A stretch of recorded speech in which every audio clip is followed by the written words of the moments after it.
Hello, ladies and gentlemen, and welcome to episode 174 of the Seezus Show. We're back with another fun-filled episode, just to rehash with last week's episode 173. It was Carl Conyers and myself, and we discussed a couple things. Adam Silver's, war on Taken, Dilla Brooks' injury, seeing how far Katie and Donovan Mitchell can carry their respective teams as a number one option, power rankings for the Eastern and Western Conference, who our MVP is, looking into the future, looking to see who and where LeBron James is going to play, and much, much more. So I hope you guys enjoyed that episode. Make sure to subscribe on all forms of social media at the Caesar Show, at Carl Conyers, at Sir Caesars as well too.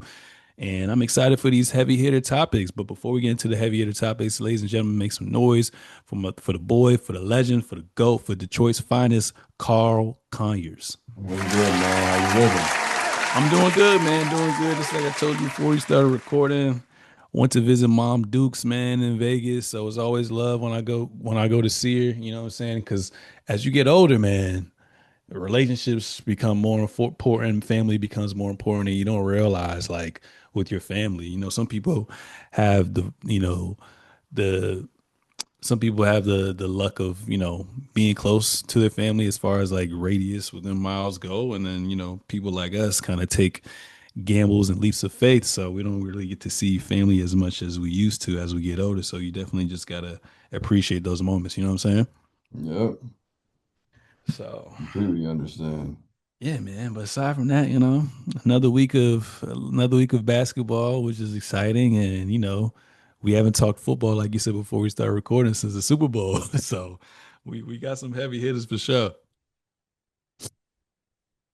But let's go ahead and get into the hottest topics of the day. And I want to start off with your squad. The Detroit Pistons, Carl Conyers, they're currently at 45 and 14, and number one in the East, and have the overall best record in the NBA. Six players on their team are in double digits, which is great. But I want to ask you, man. Obviously, you guys have the best team, but do you think you guys can, this year, obviously having a huge turnaround, do you think you guys can, run the table and get to the finals this year? Well, unfortunately, we just lost tonight to the Cavs, so we're 45 and Oh, 15. okay, okay. But I don't know, man. It's games is nice like tonight, and then that game against the Spurs, uh, that do make me a little. They just highlight the deficiencies that our team has, and I think it's the same stuff that I've been saying over and over again throughout the season is just like the three-point shooting. Um, we don't have any snipers outside of Duncan Robinson, not even like a fringe guy, like even a Dalton Connect, like someone, okay, you can't really play defense, but at least you can get some buckets, you can hit some threes. We don't even have that. So it to me, it's just kind of becomes a bigger deal when we play these really good teams. And of course, that's how it's going to be throughout the playoffs. So I am a little worried about that. And also, our secondary shot creation very much worries me as well. But depending on how the bracket shakes out, I do think that we can beat the Knicks. I think we match up pretty good against them and we've blown them out. I think the two times that we've already played them this year. Um, so I think that if we end up getting them on our side of the bracket, I'd feel comfortable with that. But I or I guess if we end up facing them in the conference finals is what I'm hoping that the Knicks take out the Cavs and then we have to face the Knicks and then I think we can make it. So that all that being said, I'm not like 100% confident. Like I wish I like last year I would have said I don't care who OKC is playing, they're gonna make the finals. I don't necessarily really feel that way. I think that unfortunately we might be a year removed, but then the thing that also sucks is I don't think that the East feels is so much easier right now, because some of these stars are out, and we'll talk a little bit about somebody potentially coming back, but I just I feel like this was the best year to go for it, and our trade deadline was very, very disappointing. I'll still, talk about that and trading, in hindsight, Jaden Ivey has only played like 3 games, I think, for the Bulls and is out now for a couple more weeks with some knee stuff. So, it's kind of a bad asset, but at least I thought we would get somebody who could play, like we did. It's crazy. I mentioned that, but we got Kevin Herter, but I don't think he's really that much of that great of a shooter, in my opinion. And he doesn't even play. He hasn't been able to crack our rotation. Yeah. So I just think that's a huge misstep and an opportunity. We're in a season where we had an opportunity to really win it all.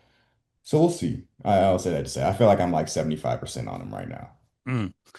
Yeah, man. Like you said, I didn't even know you guys lost to the Cleveland Cavaliers, and I was checking the box score for James Harden to come back, which I didn't know he was back yet. To be 5 of 17 and no Donovan Mitchell tonight, it was a pretty good win. I'd say for the Cavaliers. So I definitely want to do my due diligence and take a look at how the game went, but more so kind of lock into the last half of like the fourth quarter because that's like one of the biggest things that I kind of noticed with you guys, especially with that Spurs match, and we're texting back and forth, talking shit and whatnot. Like you said, you got good high level role players. You have a great coach.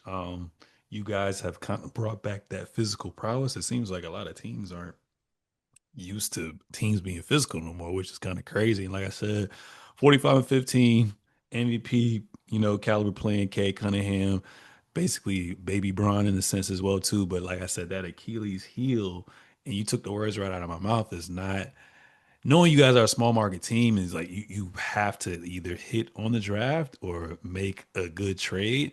And you guys are good, but it's not to the point where you guys need like a bona fide superstar. You just need another guy that can kind of create and alleviate that pressure off of Cade Cunningham. So that's the thing, man. When you have a two-way, three-level scorer, you always need a certified, consistent score with them as well too, and that's been proven with the last couple teams that have went deep in the playoffs and won a championship as well too. So it would have been nice if you guys obviously he hasn't been playing necessarily the best since he signed with the Bucks, but also he hasn't been getting that many minutes. I feel like a player like a Cam Thomas would have been, good for you guys just to help alleviate that pressure. So the only thing I'm kind of worried about is crunch time. Like Kate not only has to be efficient, he also has to control the pace of the game. He also has to worry about guarding the best perimeter player, and he also is gonna have to worry about getting doubled and how to overcome that, and then worry about staying out of foul trouble as well too. So all these are kind of things that I've seen in these L's, and I'm just worried like what that's going to look like when playoff basketball comes down to as well too. Durant's good, but does Tobias scare you? Like you said, y'all just got Kevin Horter who hasn't been playing. Thompson's more of like a slasher, high energy. Stewart high energy. So I'm looking at the roster right now. I'm just like, damn, depending on the matchups is going to be tough. But I feel like if you guys do keep that one seed, y'all can get to the conference finals. But it's definitely going to be tough. So we're going to see what happens. But I think the ceiling this year is, like you said, the conference finals. But the fact that it is wide open, anything can happen as well too. So that's something that I'm going to be on the lookout for. But you guys tough, man. You guys tough. I really like the energy, what you guys have done so far as well. So um, we just predicting at the end of the day. So who knows what's gonna happen, when it's playoff basketball. Um, SGA returned. He returned February the 27th, I believe. Missed 9 games due to an abdominal strain. So he's played 2 games so far. I don't know if they're playing tonight or they're playing right now. I'm not sure. But since he's been back, One. 33 points, 7 assists, 3.5 rebounds, and 3 steals in only 33 and a half minutes. What are your thoughts on SGA coming back, man? So they actually I just got the notification. They just won and beat the Bulls tonight. But I don't know if Shea played because it looks like the leading scorer was Jared McCain, Okay. which also boo the Sixers, man. The Sixers really sometimes franchises just get lucky that they drafted like a generational player. Yeah. And they draft like who's Embiid, and then they drafted another really good player who's Maxey. But like the amount of missteps that they've had, and just like trading guys away or giving them away for nothing. Like McCain, I would have rather had him than Quentin Grimes for sure. Yeah. Also, who is it? Like Isaiah Joe, he's a huge part of the Thunder's rotation. They just shipped him out for nothing. It's a bunch of guys. Oh, and Paul Reed, who plays for the Pistons, and he's great. So, but back to SGA. I mean. I think that they needed him back because they were slipping in the standings. It is really crazy to see. I can't remember the last time we saw a team start off as hot as they did and then kind of regress this way. Like, of course, they still have the best record in the West, so like they're still a really good team and the second best record in the league. But we were sitting here talking the first couple of weeks about, are they gonna get 70 wins? They're making it look too easy, like, all right, just give them the championship right now. And now it looks way more like, oh no, I don't feel like, they have a stranglehold on the West. I feel like the West is actually kind of open. Um, so yeah, I mean, I definitely think it's good that they got him back, and hopefully they can, kind of rack up some wins and get back to where they were at. Because you guys are on their tail right now. I think you're only like one game back or one and a half game backs or something like that. So, Mhm. and they're also still missing J-Dub, but interestingly, they've kind of been better without him this year. But yeah, I mean, I think it's really good for them. In general, happy to see one of the best players in the league back, especially honestly. Although, of course, I want Cade to win this MVP. I don't want it to just be like a pity where it's like nobody else hit the games mark. So I'm glad also that Shea is still eligible in terms of like the awards and everything else like that. But yeah, I'm just hoping that he can stay healthy for the rest of the year.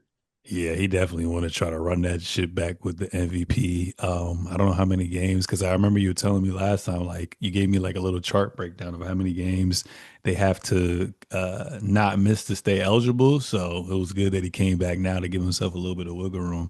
I looked at the box score and I clicked on his name. He has abdominal strain injury management. So maybe he's not gonna play back to back games or something like that moving forward. I don't really know, but yeah, his absence was definitely felt for sure. Kind of like you said, knowing that J Dub was also out as well too. Um, they were slipping. So right now we're 3.5 games behind them right now. So yeah, he's gonna have to play a lot as well too. A lot of times when players come back, they're a little rusty and whatnot. But for him to just that just goes to show you like how great of a scorer he is as well too. To kind of knock off that rust and give you 30 balls and play high level basketball, especially that game versus Denver this past Friday. I'm just like, damn, like that's crazy. So yeah, he definitely came back for both of those reasons. Like I said, the MVP race. This is gonna be a good race, man. I really hope, knock on wood, that the players we listed last week with him, with Wemby, with Joker, with Cade, with Jalen Brown, Anthony Edwards, Katie, all these people you want to name. I really hope that they can play just the right amount of games so voters can kind of come down and vote as well too. Um, I was thinking like with MVP race, I was saying 60 games, but Blake Griffin had an interview the other day. I can't remember the name of the lady, but basically he was saying like, let's just go back to what it was, where it's just like, obviously you're gonna always take into availability being like the best thing, but let's just go away from 60, 65 games and towards the end of the season, let these voters kind of do the right thing. Obviously take that in mind, but look at the entirety of the body of work because that kind of just takes away from it. I was like, yeah, I kind of like that idea of that as well too, because it would suck for Joker to play 64 games and damn near average a 30-point triple double, you know what I'm saying, and not be eligible for it. So that's something I think this year, depending on how it ends this year, like let's say Cade is the last one remaining, even though Cade's been playing great, number one seed and whatnot. But let's say these other guys get knocked off. And like you said, with the whole pity situation, they kind of handed it to someone else. I think that would be the only reason in which they change it. But I mean, if you can't play 65 games at the end of the day too, that's also on you. You know what I'm saying? You pay millions of dollars. I know it's a high level sport. The pace is much more advanced, but niggas got to lock in. At the end of the day, niggas got to lock in. Um, how important do you think it is to have the number one seed in the Western Conference? I mean, we talked about the Eastern Conference, and you said essentially, it's wide open in a sense as well too. But how important do you think this is right now? Because looking at it right now, I mean, OKC obviously is number one. Spurs are behind them for 3.5 games, and then from 3 to 6, they just separated by 2 games. You know what I'm saying? This is how the West always kind of pans out. But how important do you think home court advantage is, especially in the Western Conference? I think it's huge in the West right now. One, of course, yeah, the aspect of having home court advantage when the teams are so close together. That's just gives you an advantage. But I think also the biggest thing for me is just the avoiding Denver and San Antonio. Say like, say things end as they are right now or pretty much similar. It looks like it's going to be OKC number one and then San Antonio and then Denver probably. I think that having that one seed and allowing yourself to have to get to avoid playing, both of those teams basically, you only have to play one of them if they make it to the conference finals is really big. Having them kind of like knock each other out. Because to me, those are the biggest threats. I feel like those top three teams are of course, Ant is really great, so Minnesota's always going to be in the mix. But to me, those three are the ones that are like that I could really see making the finals. So to be able to avoid one of those teams, I think is huge right now, especially with everything just being so close. Yeah, yeah. I truly do feel like whoever gets that one seed when it's all said and done, will have the ability to kind of get that deep playoff run itself. But right now, like you said, it's kind of scary. Right now, like let's say it was like 8 games left. If you San Antonio, you kind of want to stay at the 2 seed because second round, you gotta worry about the winner of Houston and the Lakers. I like that matchup compared to 4 or 5 right now with Minnesota, Denver in the second round is kind of crazy. You know what I'm saying? But like, we won't really know who's gonna have that 3 through 6 seed probably till like the last game of the regular season. But yeah, home court is always gonna be something that's vital as well too. I'd say San Antonio probably needs it a little bit more, because just because of OKC's depth, Shea coming back, we're assuming Jada's going to be back relatively soon. We can kind of get reacclimated into that system and catch a rhythm. But I feel like OKC is confident enough where it's just like, all right, we want to get the 1 seed, but if we don't get the 1 seed, we have that championship experience. We have the depth. We have our top star. We have a second and third option and a great coach. We can get things done. But I feel like it's really on San Antonio. If I'm San Antonio, I'm doing everything in my power to try to run that for sure. Um, Speaking of Western Conference teams, man, you kind of brought it to my attention. I think Denver has been struggling a little bit ever since Joker's been back. I believe they're 5-5, man. How concerned are and they dropped to the 5th seed for the longest. It was between 2 and 3. They dropped to the 5th seed. Like I said, obviously they can win one game today, another team lose, and it flips back and forth. But like you said, we're judging off of the sample size of the last couple games they played. So they've been 5-5 in their last games since like you said since Joker been back. But how concerned are you for Denver, moving forward? They're oh, sorry. They're also 17 and 18 in their last 35. So like Damn. they've been, yeah. And of course Jokic missed a good Joker's out, amount of that yeah. time, but still just I am they're one of those teams that I am concerned because, you don't want to carry bad habits into the playoffs, but Real. they've been next to OKC one of the most injured teams all year, and maybe probably way more injured than OKC, honestly, in my opinion, because all of their starters have missed time except for Jamal Murray, I think, which is crazy because he's usually the one who misses a lot of time. But Braun has been out for a long ass time. Aaron Gordon was out for a while, came back, and now he's out again for a while. Cam Johnson missed a bunch of time, and of course Jokic missed a bunch of time. And I think some of their role, Peyton Watson was, he was stepping up as soon as all these other guys went out. He was averaging like 20, and then as soon as they got healthy, he got injured and he's been out. So. I do absolutely factor that into this stretch of games for them. Like you're just cobbling things together basically. And even during as soon as Jokic went out, they're like, okay, at least we have Jonas Valanciunas. He went out the very next game. So like they were back to their third and fourth string centers and stuff like that for a good amount of time.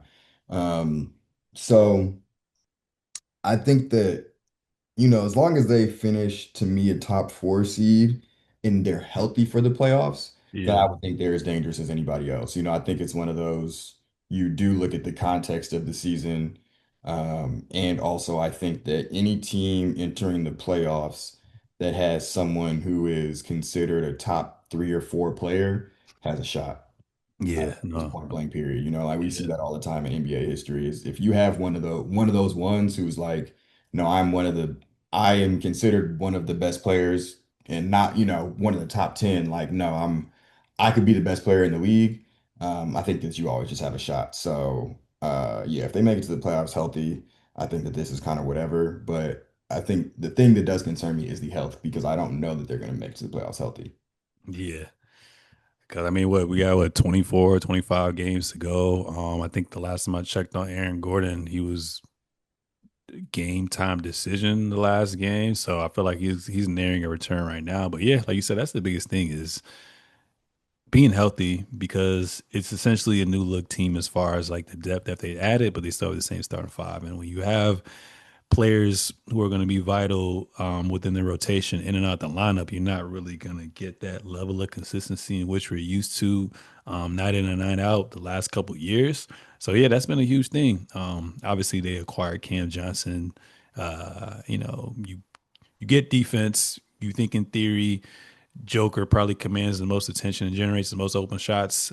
He's gonna play. He's gonna shoot lights out as well. But he's been not only injured, like you said, but a little inconsistent at times as well too from shooting the ball. So hopefully he can find something as well too. But I think the biggest thing as well is kind of like you said, like Aaron Gordon, man, that hamstring, those hamstring injuries ain't no joke. You cannot rush that shit. He's already missed like what?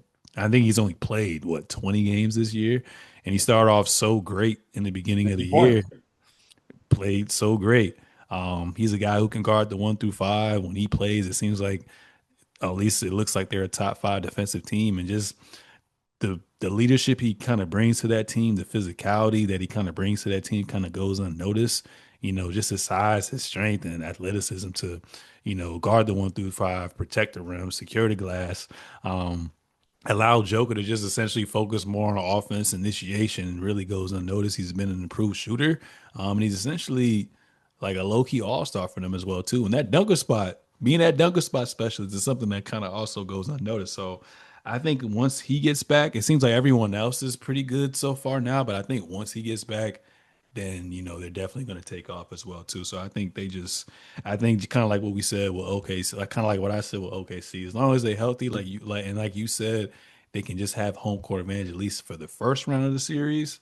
I think they'll be fine because right now, as great as OKC is, I still have a lot of faith in Denver to win everything when it's all said and done and be and hosting that trophy. Um, your boy Kaminga moved on. Steve Kerr just seemed like he ain't like that guy. I know you made jokes and said, "Well, only played like the Wizards in X, Y, and Z." But since Kaminga's been back, averaging 21, 7 and 3, the Hawks are currently ninth in the Eastern Conference. Has he found a home, Carl Conyers?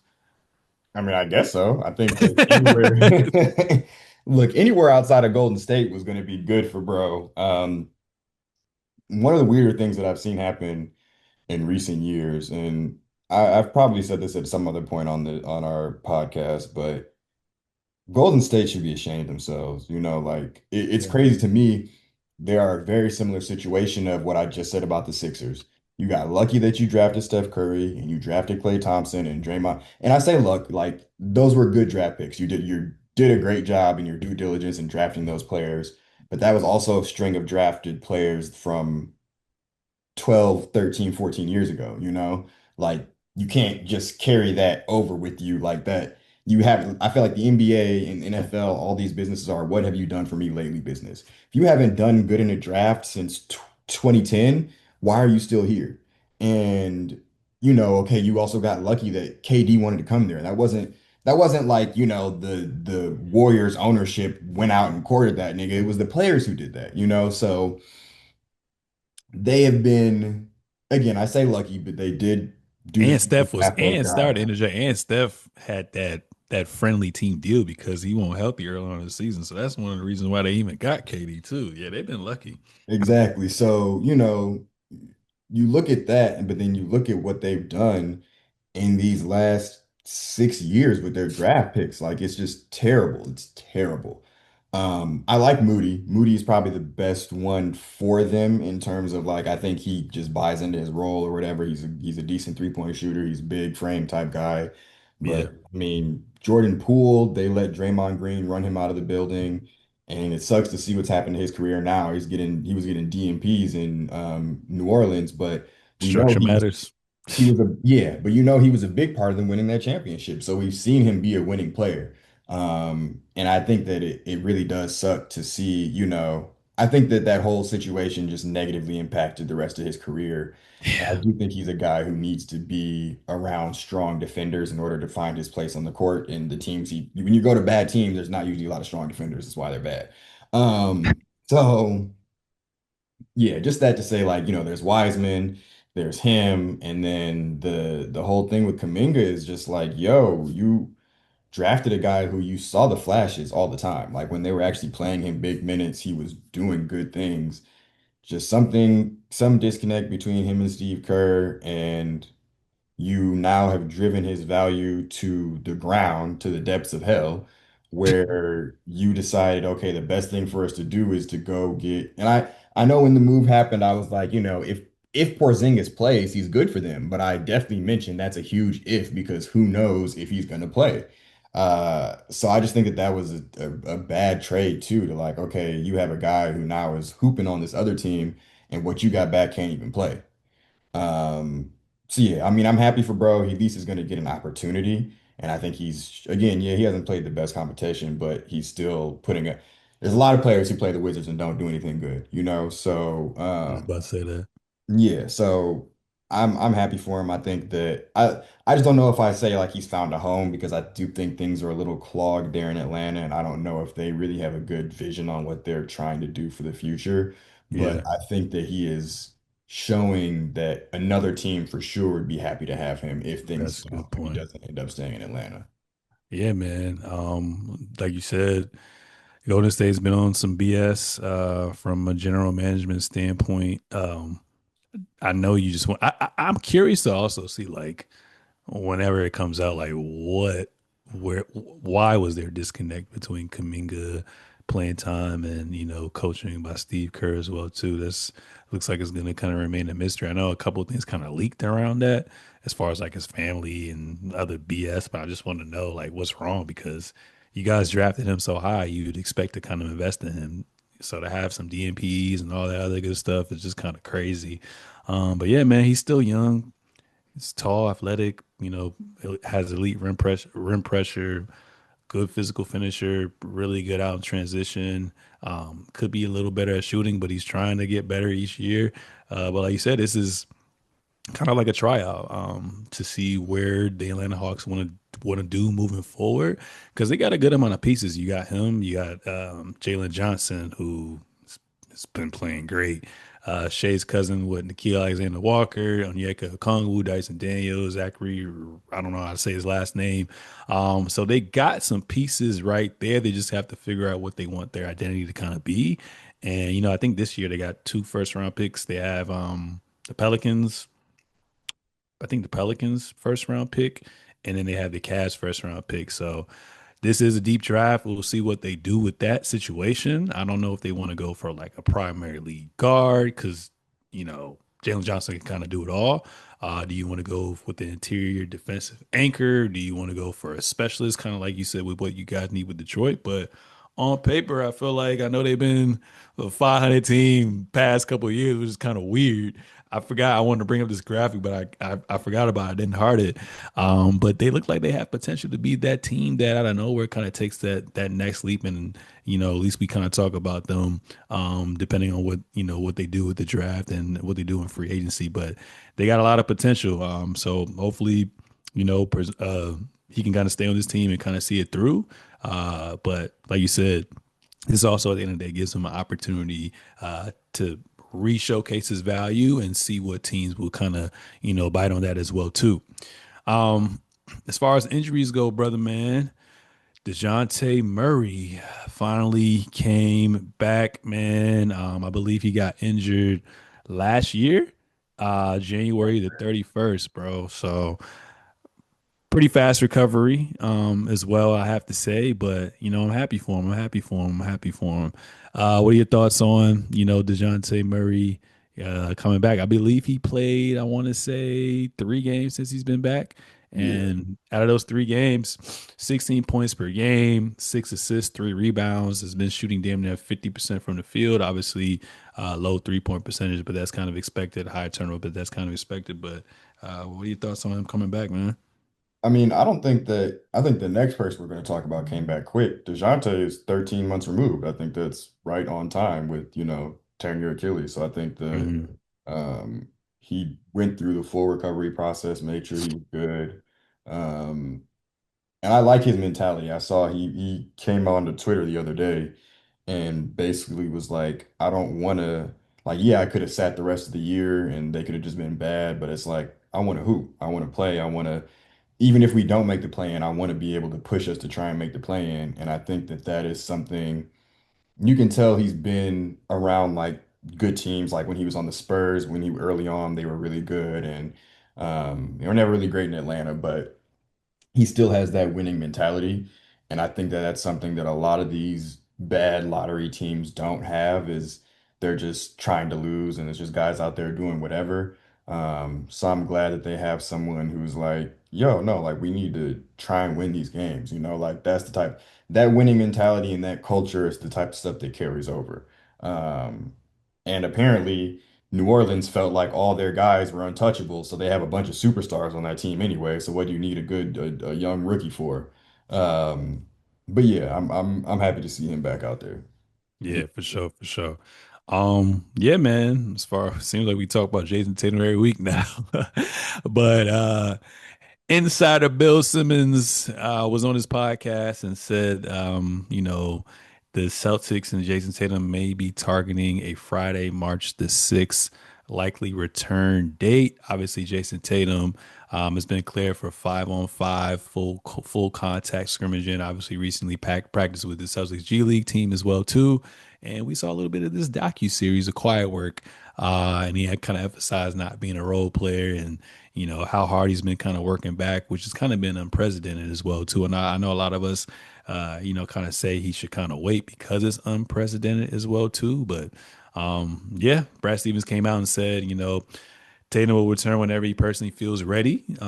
So we'll see if he plays Friday or not. I'm banking on him coming Friday, but you never know. But what are your thoughts on this? If in fact he does come back, and even if it's not necessarily Friday, within the couple games following that. I mean, I think that it is, that's the thing that I feel like is very early and very ahead of schedule. But like, you said everybody's body is different, so maybe he feels like, he's good. I am a little worried just because that is a really short turnaround, especially for someone who's, I feel like Tatum is pretty athletic, so someone who kind of like relies on that. Of course, he has a good overall game, but yeah, I mean, I just think that it's interesting. It makes sense. Your team still ended up being good this year, so you guys have a shot. But also then me, just as a Pistons fan, I'm like, hey, bro, relax. Just take the year. Like what are you doing? Relax. You got LMA at home, you got a kid, Deuce. Just chill. We gonna see. Stupid, bro. Yeah, man. I mean, the Boston Celtics are 4.5 games behind you guys with that L that you guys took, 41-20, and I'm still like shocked on how great they are as well too. Phil Jackson years ago came out with this rule called the 40-20 rule. Essentially, you to win 40 games before you lose 20 games to kind of be considered a champion. And to also essentially make it to the finals, but more so to be a champion as well too. So out of all those teams I've listed, technically the championship caliber teams this year, according to his rule, is you guys, us, OKC, and Boston. Those are the only teams that won 40 games first before losing 20. Boston So it's didn't, I don't think Boston did it.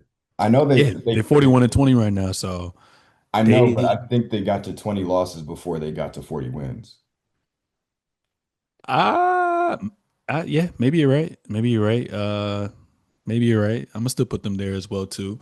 Um, but yeah, as far as Jason Tatum goes, that kind of changes the entire dynamic of the Boston Celtics as well too. I mean, obviously, like you said, DeJounte Murray had got tore his Achilles much earlier on in the season as well too. But to see him be this efficient this early on is kind of crazy as well too. So yeah, I mean, I feel like at the end of the day, like I said, everyone's a little bit different. I remember Katie said if he wanted to, he could have came back earlier, especially in the bubble time. So it looks like he had the same surgeon as Kevin Durant as well too, and it looks like that recovery time can be a bit faster if you attack it as well too. But you're gonna have to trust his leg, man. Mentality. I feel like that's the hardest part for players when they kind of come back. Just having that fear of like repopping that situation. You know, relearning how to plan, relearning how to pivot, drive at full speed because without hesitation, you know, due to all that significant time. Because one thing to kind of ramp up and do 5-on-5 scrimmages and shit like that, but there's nothing like high intensity basketball as well too, and it's not like DeJounte Murray situation where he really has nothing to play for. This team is a well-oiled machine. Like I said, I think they're going to be they have the potential to be one of those last team standing, or at least be in Yahweh right now as well too. So it's going to be interesting to see what that kind of looks like. Obviously, he's going to be on a minute restriction, I'm assuming, and not play back-to-back games. But yeah, I'm curious to see how confident is he in himself. That, like I said, that game speed versus that scrimmage speed, and just with how great and cohesive that team has been, what that's going to look like as well too. I know Peyton Pritchard started most of the season this year, and I think like the last month or so he's been coming off the bench. So I'm kind of worrying like, is he going to be reinserted into the lineup and just play 5 minute spurts, or is he going to be like a DeJounte Murray where they just started that motherfucker from the jump and say, "Yo, let's rock and roll"? But even if you get, because obviously he's not going to be himself probably till next year, but even if you get 70, 80%, have that another option, that becomes super scary in the West right there. Because right now, I got y'all. I mean, they good this year, but I'm just like, y'all ain't there there. I got more faith in Detroit, even though y'all been smacking the Knicks. I feel like it's a little different in a 7 game series, especially when the game slows down. You're locked in on one team. And I like Cleveland as well too. But if he debuts, man, it's gonna be interesting, and I'm gonna be curious to see. I want to see how his body responds, um, because this is uncharted territory. We've never seen this before, so praying for him. Hopefully, you don't re-injure anything or overcompensate for anything else. But at the end of the day, you gotta trust your body, and if he wants to go out and play, he wants to go out and play. Obviously, there's internal discussions between management because that's their top asset, but yeah, we're gonna see what happens. So I'll be locked in. And I think that game on Friday, um, if I'm correct, they play the Mavericks, and that's on national television as well too. So that's pretty interesting, especially with this like documentary like kind of coming out now.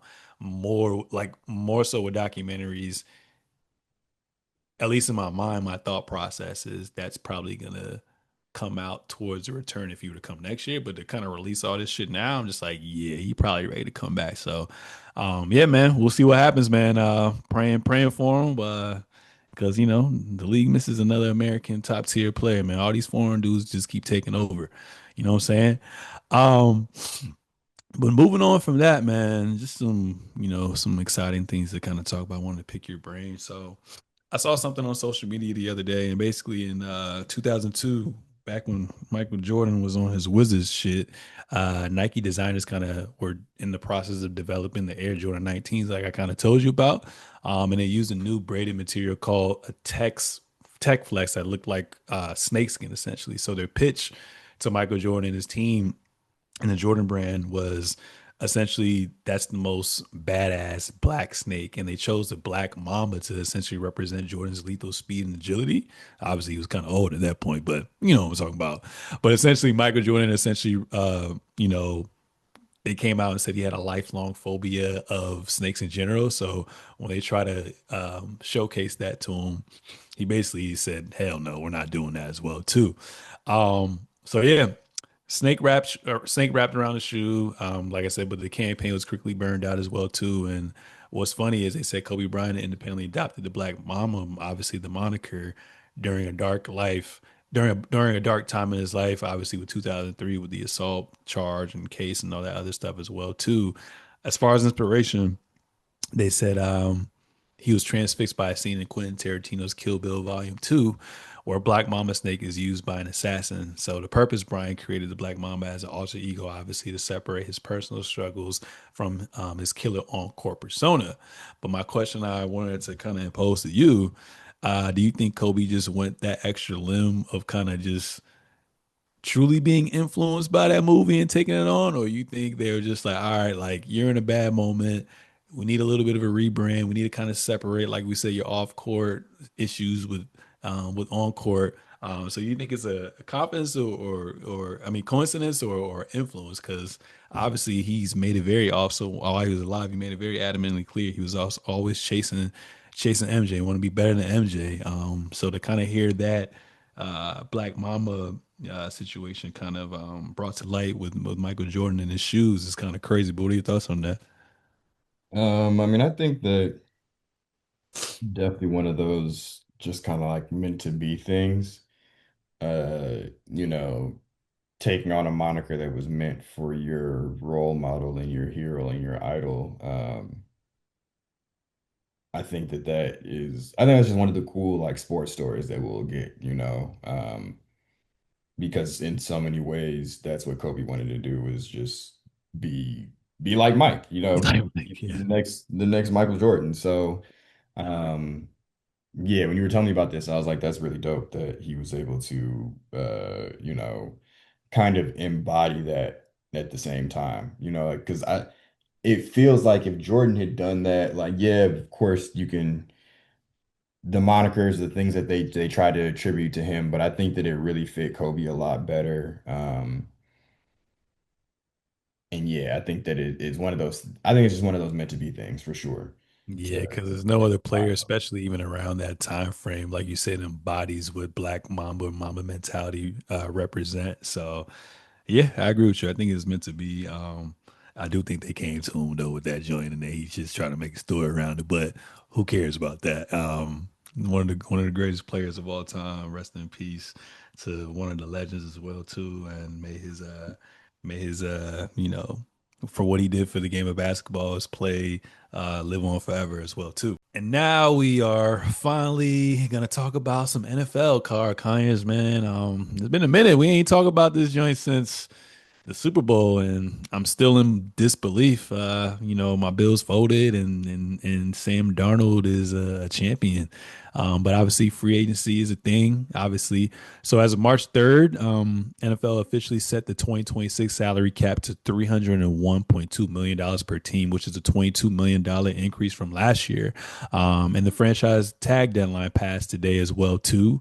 And I think March 9th, legal tampering period begins, allowing teams to negotiate with pending unrestricted free agents.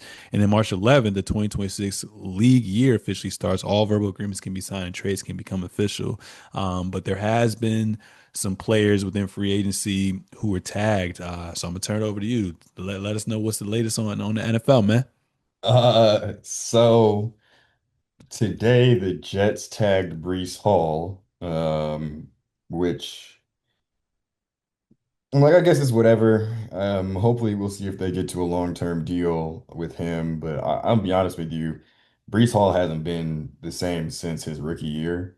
Yeah. Rookie year, he was really good. Then I think he tore his ACL or something like that, and it kind of cut his season short. And he's just been kind of the. I will say also the team has been very mid, but the team was mid his rookie year, and he was breaking off crazy runs and doing a bunch of crazy stuff. I had him in fantasy that year, so I vividly remember how crazy he was going, and he's just been nowhere near that level of production ever since. So interesting there. The Cowboys tagged George Pickens, and they did that like last week. So not 27 mil. Huh?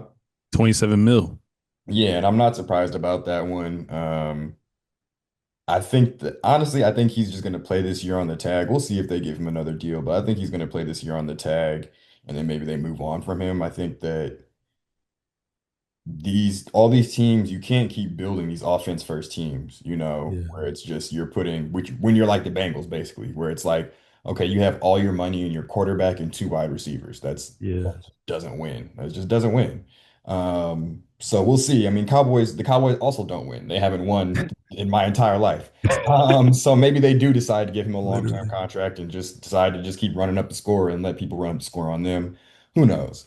Um, Then also an interesting one, the Falcons franchise tag Kyle Pitts, who's had a very up and down career, had a really good rookie year and then kind of middling next couple of years, and then last year flashed again. So I mean he's one of those guys, he has all the tools, so I think that they've just been using him really wrong.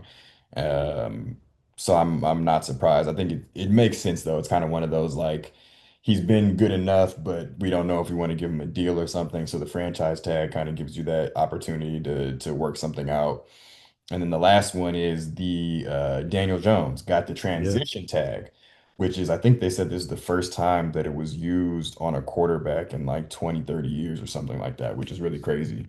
What's the Um, transition tag, you know? yeah, so basically transition. So like franchise tag, when you place that on a player, that means, they're here for this 1 year for this, whatever the number for the franchise tag is, and they're under your contract with your team. The franchise tag is technically Daniel Jones is if basically all the franchise tag is restricted free agency. So it's Okay. like in basketball, exactly. So Daniel Jones is technically a free agent, but the Cowboys have the right to match any deal that he gets made, that gets offered. And if Oh. no deal gets offered, then he will play the year for whatever that tag number is. So it's literally unrestricted. I mean, it's literally restricted free agency. And I think it's Uh, also the like the is it like the league average for that position? That's what you get paid? yeah, so that's the same across all franchise tag is it's whatever the league average is for that position.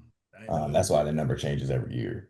Yeah, And that it, makes it, sense. it increases though, because you can tag a guy more than once. So if you tag a guy for a second year, then that number goes above whatever the league average. Like I forget what the multiplier is, but it goes up. That's why you usually don't see people get tagged more than once because there's a penalty for that, which is real because it's like either sign them to a deal or don't. Yeah. Um, but yeah, so those are like the big tagged people. And then I think it's interesting to me, the biggest person who didn't get tagged is the freaking Super Bowl MVP. Kenneth Walker, the Damn. Seahawks decided to let him walk. Of course, there's still a possibility that they might re-sign him in free agency, but I just don't Better. see that. I don't know. We'll see. It just would be interesting if you let it get this far. If you're going to re-sign him, then you should have done it, basically. But we'll see. Running backs are very devalued. And it seems like for whatever reason, they never wanted to give him the keys anyway.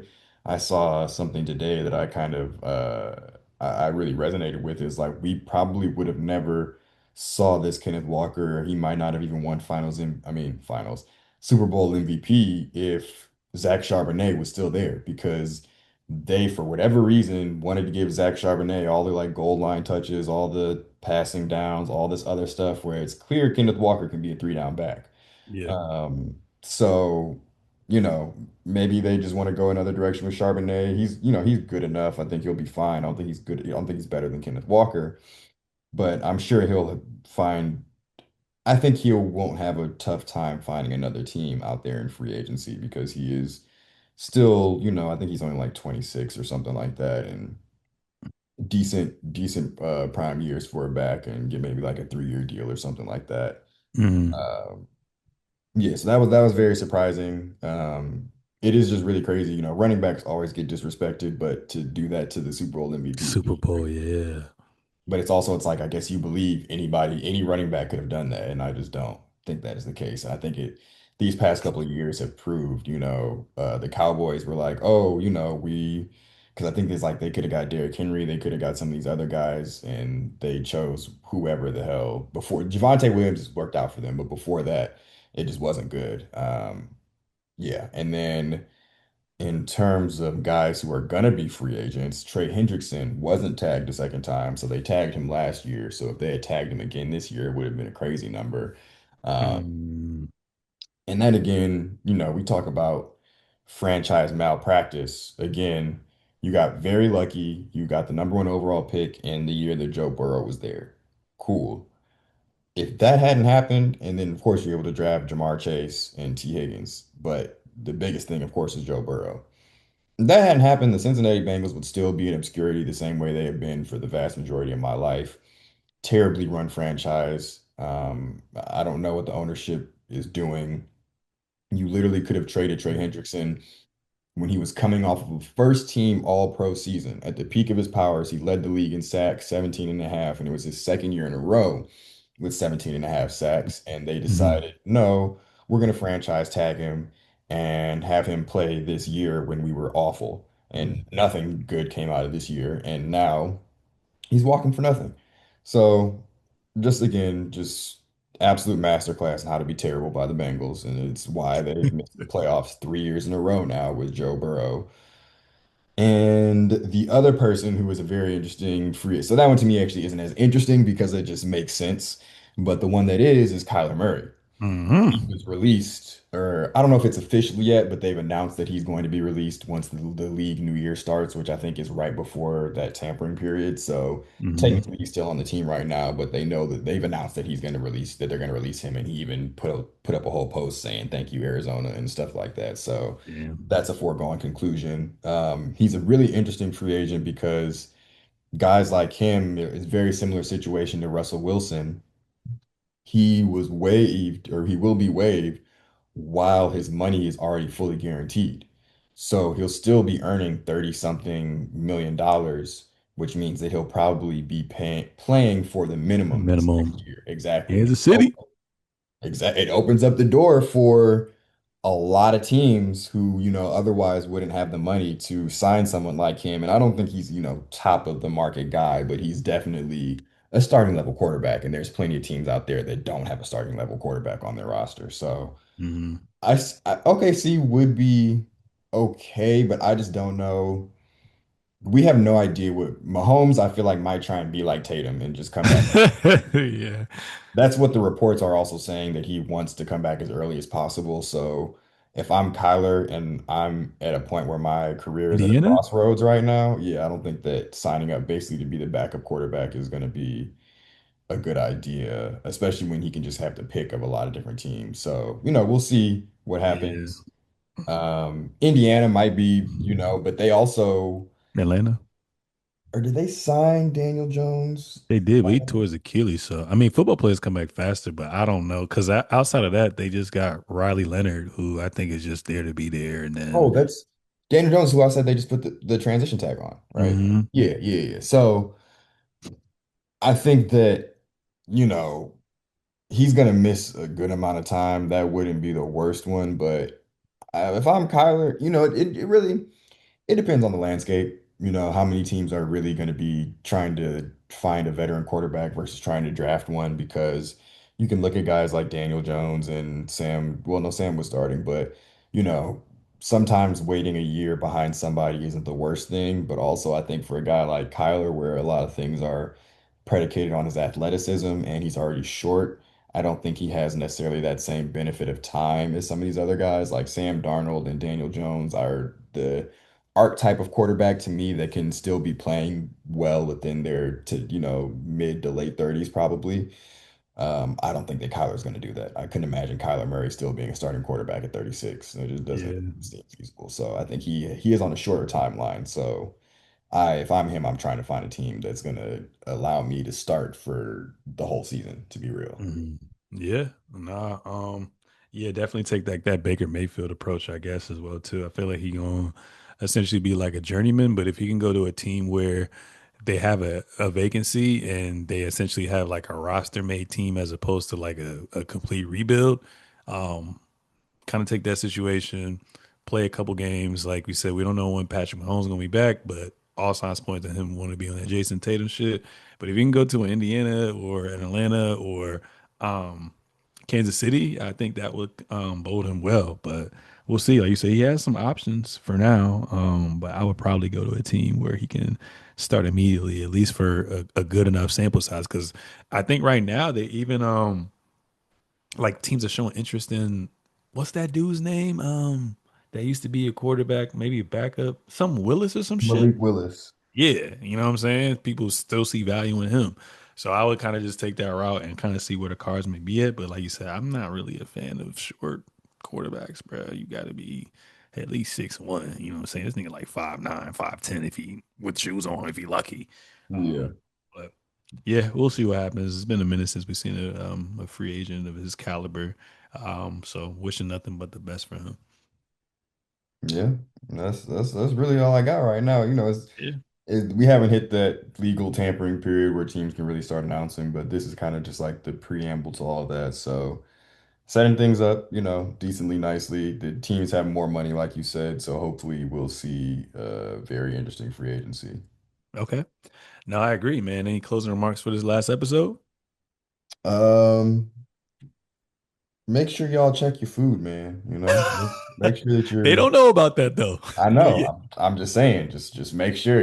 Things can mess you up at any point in time. So just be prepared. Stay ready. I agree with you. Be mindful of what you pour into your body. And good things will come about that. But every now and then life just give you curveballs out of bullshit. Sometimes your body just be on bullshit, you know what I'm saying? But aside from that, NBA season's been great. I'm excited to see once free agency takes place, especially, when we get to our next episode or the one after that, what happens. I want to see what you guys do. I want to see what we do. And I'm looking forward as far as foresight, the NFL draft. But ladies and gentlemen, that was episode 174 of the Season Show. Make sure to subscribe on all forms of social media at the Season Show, at Carl Conyers, at Sir Seezus. We out.